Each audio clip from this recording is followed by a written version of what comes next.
Horror कहानियां थी। Haunted बस। रात के करीब 11 बज रहे थे। सड़क पर इक्का तुक्का गाड़ियां चल रही थी। अपनी नाइट शिफ्ट खत्म करके शीला और निकिता बस स्टॉप पर खड़ी थी। आज तो हमें बहुत देर हो गई।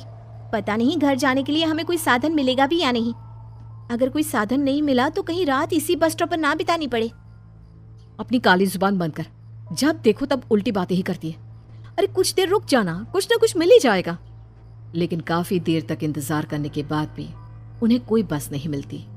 धीरे धीरे समय के साथ साथ सड़क पर चलने वाली गाड़ियों का दिखना भी बंद हो जाता है। अरे ये देख, अब तो सड़क पर एक भी गाड़ी नहीं दिख रही। दूर दूर तक गाड़ी और किसी इंसान का नामो निशान नहीं है। एक काम करते हैं, वापस अपने ऑफिस चलते हैं। हम दोनों आज रात वहीं गुजार लेंगे। देख, तुझे अच्छी तरह पता है 10 बजे के बाद चौकीदार ऑफिस के मेन गेट पर ताला लगाकर अपने घर चला जाता है। ऑफिस जाने का कोई फायदा नहीं है। इस सुनसान सड़क को देख मुझे बहुत घबराहट हो रही है। एक काम करना, उसी चौकीदार के घर चलते हैं। वो भी तो परिवार वाला है। हम बेफिक्र होकर आज रात उसके घर पर रुक सकते हैं। अरे पागल, चौकीदार 10 बाई 10 की खोली में रहता है। उसके 4 बच्चे हैं। भला वो हमें अपने घर में कौन सी जगह देगा। अब तू ना ये बेकार की बातें बंद कर और चुपचाप खड़ी रह। शायद कोई लिफ्ट ही मिल जाए। फिर काफी देर इंतजार करने के बाद आखिरकार एक नीले रंग की बस उनके सामने आकर रुकती है। बस का दरवाजा खोल कंडक्टर उन दोनों से कहता है, कहिए कहाँ जाना है आप दोनों को? देखिए मेरी पूरी बस खाली पड़ी है। मैं आप दोनों को आपके ठिकाने पर छोड़ दूंगा। इतना कहकर कंडक्टर मुंह में भरे पान की पिचकारी सड़क पर दे मारता है। निकिता, लोगों का कहना है कि कुछ महीने पहले इसी तरह अंधेरी रात में एक नीली बस के अंदर कुछ बदमाशों ने एक जवान लड़की की हत्या कर दी थी। इस बस का रंग भी नीला है। कहीं ये वही बस तो नहीं? कंडक्टर शीला की बात सुन लेता है और मुस्कुराते हुए कहता है, देखिए मेम साहब, उस घटना के बारे में मैंने भी सुना है। माना कि उस बस का रंग और मेरी बस का रंग एक है, लेकिन दुनिया में नीले रंग की एक ही बस तो नहीं है ना। ये तो सिर्फ एक इत्तेफाक है। देखिए हमारी बस में एक मेम साहब पहले से ही बैठी हैं। चाहे तो अब देख लीजिए। निकिता गर्दन उठाकर देखती है तो बस के पीछे वाले हिस्से में एक लड़की कंबल ओढ़े बैठी हुई थी। सही तो बोल रहे हैं भैया, बस में पहले से एक लड़की बैठी है। चल अब हम भी बैठ जाते हैं, वैसे भी बहुत देर हो गई है। अरे ठहर जाना निकिता, मुझे डर लग रहा है। अरे तुझे इतना ही डर लग रहा है तो तू यहीं खड़ी रहे, मैं तो चली। अरे तुम मुझे छोड़कर कहाँ जा रही है? मैं भी चलती हूँ। दोनों बस में जाकर बैठ जाती हैं। देखते ही देखते ड्राइवर बस को तेज रफ्तार में चलाना शुरू कर देता है। तभी शीला की नजर पीछे वाली सीट पर अकेली बैठी लड़की पर पड़ती है। उस लड़की की लाल आंखें और उसका आधा जला हुआ चेहरा देखकर शीला घबरा जाती है। सुन निकिता, हमारे पीछे जो लड़की बैठी है ना, उसकी आंखें एकदम खून की तरह लाल और चेहरा किसी चुड़ैल की तरह डरावना दिख रहा है। अरे छोड़ ना, कौन कैसा दिखता है? मुझे इन सब बातों में कोई दिलचस्पी नहीं है। मैं थोड़ी देर झपकी लेना चाहती हूँ, इसलिए अब तू अपनी बड़बड़ बंद कर प्लीज।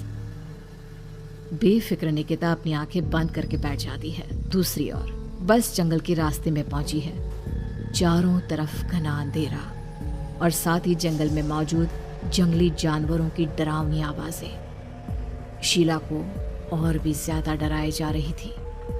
थोड़ी ही देर में बस एक बरगद के पेड़ के पास से गुजरती है। तभी अचानक बरगद की डाल पर बैठी एक बिल्ली कूदकर खिड़की के रास्ते शीला की गोद में आ गिरती है। मर गई रे, बचाओ मुझे, कोई बचाओ।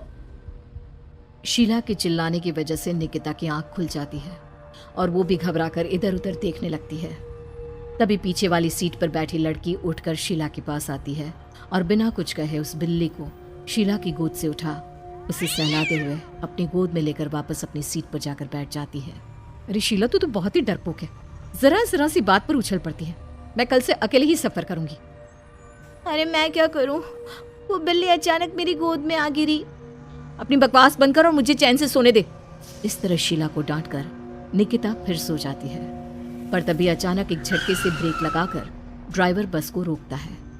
शीला खिड़की से बाहर झांक कर देखती है तो उसे सड़क के किनारे एक काला आदमी खड़ा दिखाई देता है।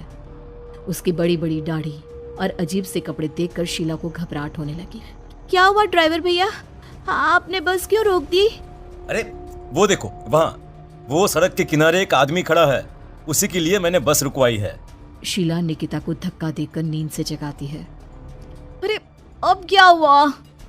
वो देख, सड़क किनारे कितना डरावना आदमी है। उसका अजीबोगरीब हुलिया देखकर लगता है जैसे कोई शैतान खड़ा हो। अब शीला की तरह निकिता भी उस आदमी को देखकर थोड़ा डरने लगती है। कंडक्टर, क्या तुम उस आदमी को बस में चढ़ाने वाले हो? उसे देखकर हमें डर लग रहा है। उसे बस में मत चढ़ाओ। अरे डरने की कोई बात नहीं है मेम साहब, ये आदमी जंगल के पीछे वाले गांव में रहता है। ये रोज इसी वक्त मेरी बस में बैठकर पड़ोस वाले गांव में जाता है। और वैसे भी ये बेचारा गूंगा है। अगर आप लोगों को डर लगता है तो मैं इसे ड्राइवर के बगल में बिठा देता हूँ। ओह अच्छा, ठीक है। फिर कंडक्टर का इशारा पाते ही वो आदमी बस में सवार हो जाता है। ड्राइवर दोबारा एक्सीलेटर पर जोर देकर बस को आगे बढ़ाता है। थोड़ी ही देर में बस एक घाटी पर चढ़ती है। बस के एक तरफ गहरी और डरावनी खाई थी, पर ड्राइवर को इस बात से कोई फर्क पड़ता नजर नहीं आ रहा था। वो लगातार बस की रफ्तार बढ़ाकर बस चलता जा रहा था। ड्राइवर भैया, आप देखते नहीं क्या बगल में इतनी गहरी खाई है? बस की रफ्तार लगातार बढ़ाए जा रहे हो, थोड़ा धीरे चलाओ ना। अरे मेम साहब, घबराने की कोई बात नहीं है, ये तो मेरा रोज का काम है। मैं तो यहाँ इसी रफ्तार से बस चलाता हूँ। अब बेफिक्र होकर अपनी सीट पर बैठ जाइए, आपको कुछ नहीं होगा। ड्राइवर के कहने पर निकिता शांति से बैठ जाती है। कुछ दूर चलने पर अचानक ड्राइवर बस को सड़क के किनारे रोक देता है। शीला एक बार फिर खिड़की के बाहर झांक कर देखती है, लेकिन इस बार उसे कहीं कोई दिखाई नहीं देता। अरे अब क्या हुआ? तुमने बस क्यों रोक दी? यहाँ तो दूर दूर तक कोई भी नहीं दिखाई दे रहा। ड्राइवर उसकी बात का कोई जवाब नहीं देता, पर कंडक्टर बोल पड़ता है। ये हमारी फेवरेट जगह है, हम अपने सारे अच्छे काम यहीं पर करते हैं। अब हमारा प्रोग्राम खत्म होने के बाद ही बस यहाँ से आगे बढ़ेगी। इतना कहते ही कंडक्टर सीट के नीचे रखी एक शराब की बोतल निकालता है। अरे ये सब क्या है? तुम्हारे बस में सवारी बैठी है, उन्हें घर पहुंचाने की जगह तुम यहाँ सड़क के बीच में बस रोककर शराब पियोगे? बस में लड़कियों के बैठे हुए भी तुम्हें ये सब करते हुए शर्म नहीं आती? कंडक्टर कोई जवाब नहीं देता और मुस्कुराते हुए शराब पीने लगता है। तभी ड्राइवर और दूसरा आदमी भी कंडक्टर के साथ मिलकर शराब पीने लगते हैं। निकिता, मुझे इन तीनों के इरादे कुछ ठीक नहीं लगते। हमने इस बस में बैठकर बहुत बड़ी भूल कर दी। तू घबरा मत, मैं हमेशा अपने पर्स में छोटा सा चाकू रखती हूँ। उसके रहते ये तीनों हमारा कुछ नहीं बिगाड़ पाएंगे।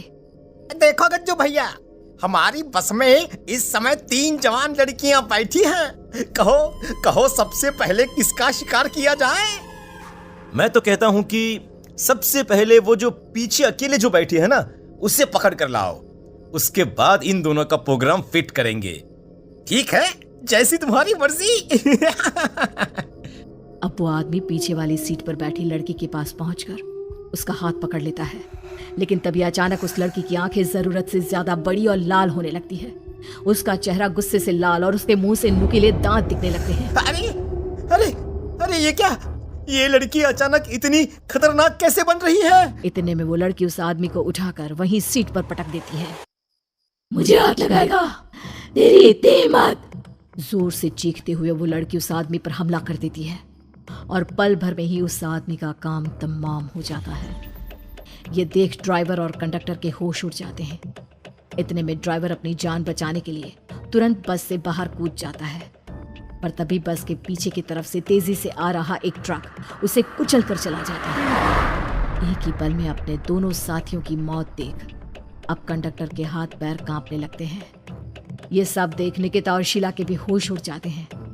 वो चुपचाप अपनी सीट पर ही छुप कर बैठी रहती हैं। अरे अरे कौन हो तुम? और तुम इतनी भयानक कैसे बन गई? अब वो लड़की गुस्से में गुर्राते हुए कंडक्टर का गला पकड़ लेती है। इतनी जल्दी मुझे भूल गए? कुछ महीनों पहले तुम तीनों ने बड़ी बेरहमी से मेरी हत्या की थी और फिर शहर छोड़कर भाग गए। कई दिनों से मैं तुम तीनों के इंतजार में भटक रही थी। आज जाकर मेरा बदला पूरा होगा। अब तू भी अपने साथियों की तरह जहन्नम पहुंच जाएगा। अब वो लड़की कंडक्टर को उठाकर बस के पास मौजूद खाई में फेंक देती है। कंडक्टर एक बड़े पत्थर से जा टकराता है और उसकी भी मृत्यु हो जाती है।